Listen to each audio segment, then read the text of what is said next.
สาธิตการขับเงินเห็ดคนหาแก้วเหมือนกันเนาะเอามาบึงเหมือนกันมันมี2วิธีผับมาบึงวิธีผับวิธีที่1เนาะวิธีที่1ให้เขาเอาเงินเอาหูกผ่านไกซ้อนออกมาทางเบื้องนอกแล้วเขากับผับ1/4ของเงินเขาถึงที่เนาะ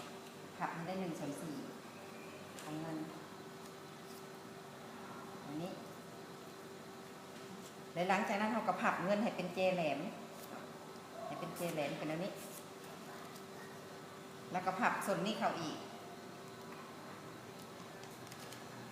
เขาก็จะได้หูเป็นเจแหลมอันนี้ของเงินอันนี้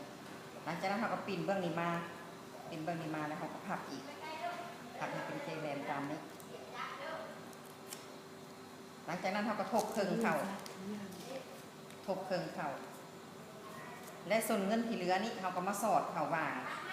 มันจะมีหว่างของเงินนี้เขาก็สอดส่วนเบื้องนี้เขาจะให้เงินแหนเราสอดเขาตามนี้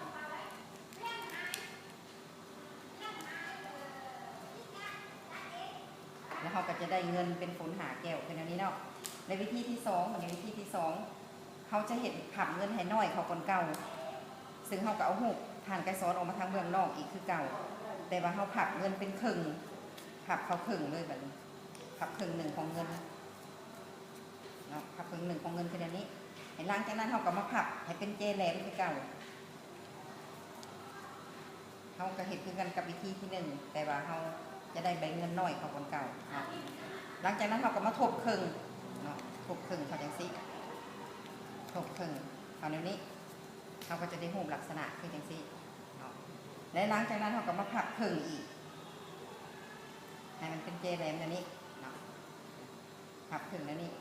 แล้วส่วนที่เหลือนี่เขาก็สอดเขาวางเงินนี้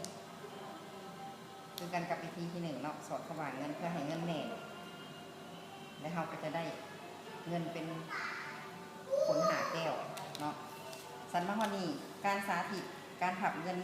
เห็ดผลหาแก้วของพวกเราก็สำเร็จลงสำนี้เนาะและผลหาแก้วในพวกเราจะมักใส่กันในเวลาเห็ดบุญเฮือนสูง